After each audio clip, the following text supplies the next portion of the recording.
Hello YouTube, I'm Tallman Brad, and Microsoft have contributed to the breaking of 7 Days to Die, shock horror. Well, more specifically, the breaking of mods.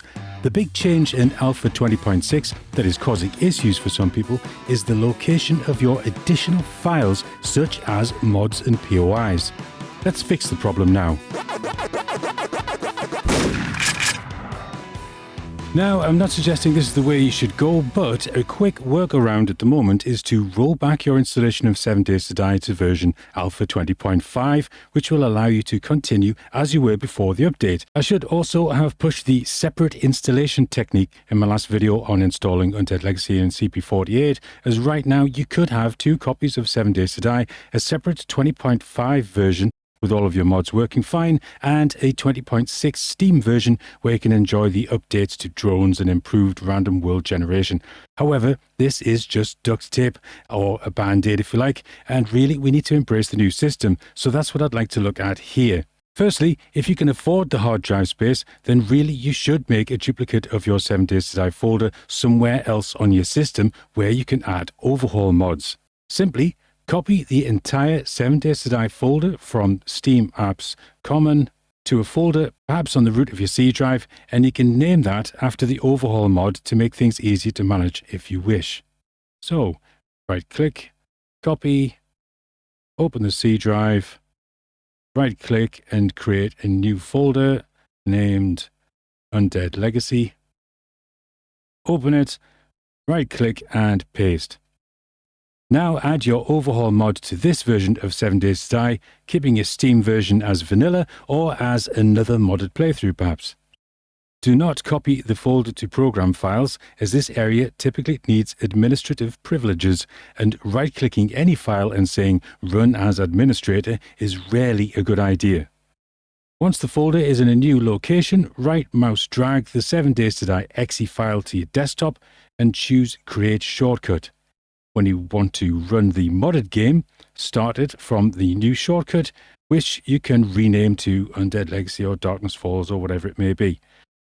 Just as a side note, the Undead Legacy update, which will be 2.6, which will work with Alpha 20.6, is on the way and will contain some exciting new features that you won't want to miss. And that should be out by the end of August if all goes well, and best of luck to Subquake with that.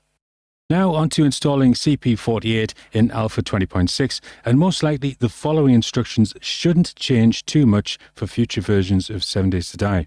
For simplicity, I'm going to assume you haven't chosen a special location other than the new default ones for mods and POIs, and as a quick note, you can do this by adding launch commands, but let's get the basics out of the way first.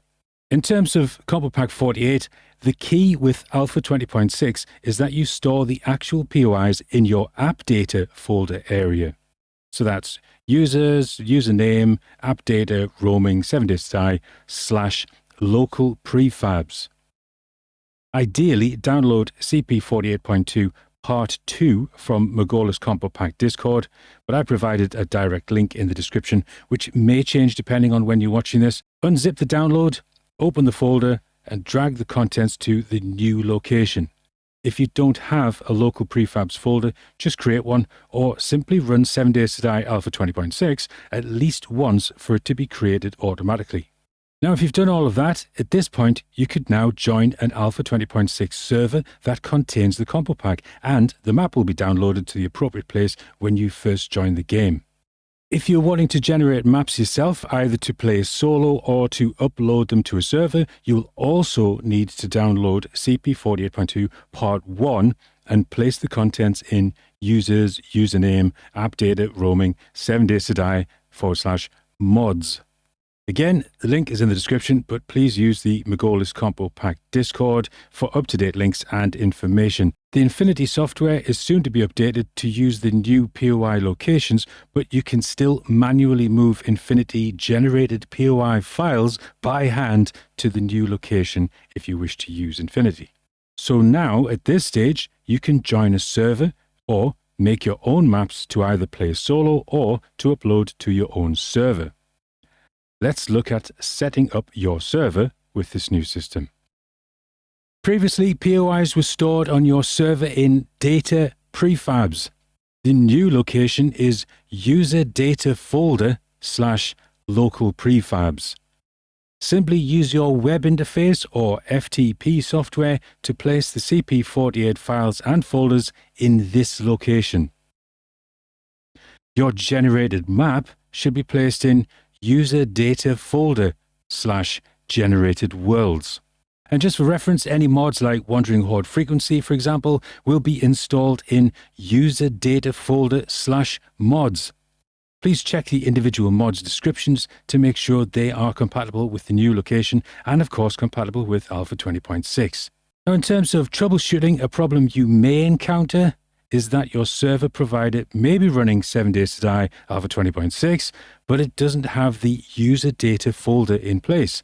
Unfortunately, this isn't a simple fix. Yes, you can just make a user data folder manually, but you will then need to edit the server config main.xml file and add specific lines of code to establish the location of the folder.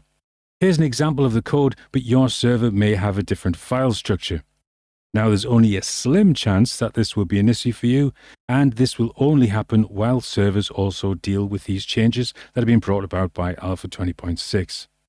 I hope that at least some of this video has been helpful to you, and you can let me know by giving it a thumbs up or commenting. I appreciate everyone's continued support of my channel, which you should check out for more tutorials and some daft Let's Plays, including a role-playing series with a story played through to a dramatic climax, oh yes. Until next time, bye-bye.